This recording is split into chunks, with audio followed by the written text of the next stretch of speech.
Hello hi, എന്തുണ്ട് വിശേഷം? എല്ലാവരും സുഖമായിരിക്കണോ? എനിക്കിന്ന് കിട്ടിയത് ചൂരമീനാണ്. അപ്പോൾ ഞാൻ ഓർത്തു എന്നും മീൻ കിട്ടിയാലപ്പോൾ തന്നെ കറി വെക്കും അല്ലെങ്കിൽ ഫ്രൈ ഉണ്ടാക്കും. അപ്പോൾ ഇന്ന് ചൂര മസാല ചേർത്ത് ഉലർത്തിയെടുത്താലോ എന്ന് ആലോചിച്ചു. അതിന് വേണ്ടിയിട്ട് ചൂര കഴുകി വൃത്തിയാക്കിയെടുത്തു. അതിലേക്ക് ഞാൻ 1 സ്പൂൺ മഞ്ഞൾപ്പൊടി ഇട്ടു, ഉപ്പ് ആവശ്യത്തിന് ഇട്ട് കൊടുത്തു, 1 സ്പൂൺ കുരുമുളക് പൊടി ഇട്ടു, പിന്നെ ഒരു 1/2 സ്പൂൺ കാശ്മീരി ചില്ലി പൗഡർ ഇട്ടു. ഇത്രയും ഇട്ട് മീനിലേക്ക് നന്നായിട്ട് ഇതൊക്കെ ഒന്ന് തിരുമ്മി പിടിപ്പിക്കുക. എന്നിട്ടിതൊരു 5-10 മിനിറ്റ് റെസ്റ്റ് ചെയ്യാൻ വേണ്ടിയിട്ട് മാറ്റി വയ്ക്കാം. ഓക്കെ, ആ സമയം കൊണ്ട് നമ്മൾക്ക് നമ്മുടെ ഉലർത്തിനുള്ള ബാക്കിയുള്ള ഇൻഗ്രീഡിയൻസ് ഒക്കെ റെഡിയാക്കി എടുക്കാം. അതിന് വേണ്ടിയിട്ട് ഞാൻ 2 സവാള എടുത്ത് ചെറുതായിട്ട് അരിഞ്ഞു, ഒരു 15 അല്ലി വെളുത്തുള്ളി എടുത്ത് ചെറുതായിട്ട് അരിഞ്ഞു, 2 പച്ചമുളക് എടുത്ത് ചെറുതായി അരിഞ്ഞു, പിന്നെ എടുത്തത് ഇഞ്ചിയാണ്, ഒരു തണ്ട് ഇഞ്ചി എടുത്ത് വളരെ ചെറുതായിട്ട് അരിഞ്ഞെടുത്ത് വെച്ചു.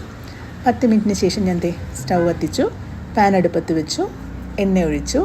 എണ്ണ ജസ്റ്റ് നന്നായിട്ടൊന്ന് ചൂടായിട്ട് വരുമ്പോൾ അപ്പോഴത്തേക്കും ഫ്ലെയിം നന്നായിട്ടൊന്നും കുറയ്ക്കുക കേട്ടോ. ഫ്ലെയിം നന്നായിട്ട് ചൂടായിട്ട് വന്നതിന് ശേഷം പുരട്ടി വെച്ചേക്കണം, മസാലയൊക്കെ പുരട്ടി വെച്ചേക്കണം ചൂരമീൻ ഇതിലേക്ക് ഇട്ട് കൊടുത്തൊന്ന് വറുത്തെടുക്കണം.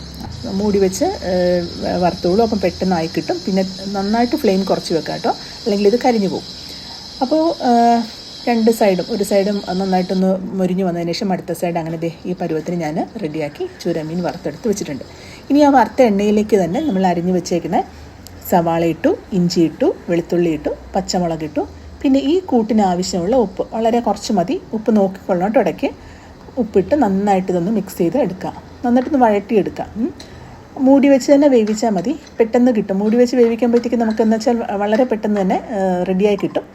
അപ്പം ഇതൊരു നന്നായിട്ടൊന്ന് വഴന്ന് വന്നിട്ടുണ്ട്. അപ്പം ഇതിലേക്ക് ഇനി ഞാൻ എന്താ ചെയ്യേണ്ടതെന്ന് വെച്ചാൽ നമ്മുടെ തേങ്ങയില്ലേ, തേങ്ങ ഞാനിങ്ങനെ കൊത്തി അരിഞ്ഞെടുത്തിട്ടുണ്ട്. കുറച്ച് കൊത്തി അരിഞ്ഞെടുത്ത് തേങ്ങ ഇതിലേക്ക് ആഡ് ചെയ്യാണ്. അപ്പോൾ ഇച്ചിരി നീളത്തിലാണ് ഞാൻ അരിഞ്ഞെടുത്തേക്കുന്നത് ഇവിടെ. ഇത് നന്നായിട്ടൊന്ന് മിക്സ് ചെയ്യുക. ഈ മസാല ഉള്ളി കൂട്ടിലേക്ക് തേങ്ങ കൂടെ നന്നായിട്ട് കിടന്നൊന്ന് മൊരിഞ്ഞ് കിട്ടണം. അതിനുശേഷം നമുക്ക് ബാക്കിയുള്ള പൊടികൾ ചേർക്കാം. അതായത് ഇനി ഞാൻ ചേർക്കുന്നത് 1 spoon Kashmiri chilli powder, 1 spoon garam masala, ഒരല്പം മഞ്ഞൾപ്പൊടി. ഇത് 3 ഇട്ട് ഈ മസാല കൂട്ടിലേക്ക് നന്നായിട്ട് പിടിപ്പിക്കുക. കാരണം നമ്മൾ മീനിൽ മാത്രമേ മസാല ചേർത്തിട്ടുള്ളൂ, ഈ കൂട്ടിലേക്ക് മസാല പിടിക്കാൻ വേണ്ടിയിട്ടാണ്. അത് നന്നായിട്ട് മിക്സ് ചെയ്തെടുത്തതിന് ശേഷം ഞാൻ 1 സ്പൂൺ ടൊമാറ്റോ സോസ് ഇതിനകത്ത് ആഡ് ചെയ്യുന്നുണ്ട്.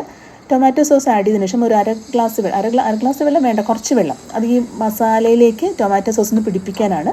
ഇത് നന്നായിട്ട് വെള്ളം കൂടെ ചേർത്ത് മിക്സ് ചെയ്തെടുക്കുക. ഇനി അടുത്ത സ്റ്റെപ്പ് എന്ന് വെച്ചാൽ നമ്മൾ വറുത്ത് വെച്ചേക്കുന്നില്ലേ ചൂരമീൻ, അതിനെ ഒന്നിങ്ങനെ പൊടിച്ചെടുക്കുക. നമ്മുടെ തവി വെച്ചിട്ട് തന്നെ ഇങ്ങനെ കുത്തി പൊടിച്ചെടുക്കുക. എന്നിട്ട് ഈ മസാല കൂട്ടിലേക്ക് ആഡ് ചെയ്തിട്ട് നന്നായിട്ടൊന്ന് മിക്സ് ചെയ്തെടുക്കാം. അപ്പോൾ ഇപ്പോൾ തന്നെ ഏകദേശം നല്ല ഫ്ലേവറും ഒക്കെ വന്നു കഴിയും.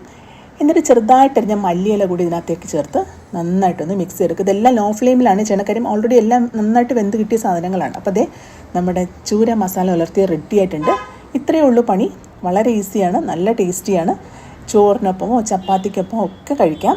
അപ്പം എൻ്റെ വീഡിയോസൊക്കെ ഇഷ്ടമായാൽ എല്ലാവരും എൻ്റെ പേജ് ഫോളോ ചെയ്യുക, കാണുക. ചെറിയ കുഞ്ഞു നല്ല എളുപ്പമുള്ള വീഡിയോസായിട്ട് ഞാൻ ഇനിയും വരുന്നതായിരിക്കും. അപ്പം എല്ലാവരും സുഖമായിട്ടിരിക്കുക, സന്തോഷമായിട്ടിരിക്കുക. Take care, by.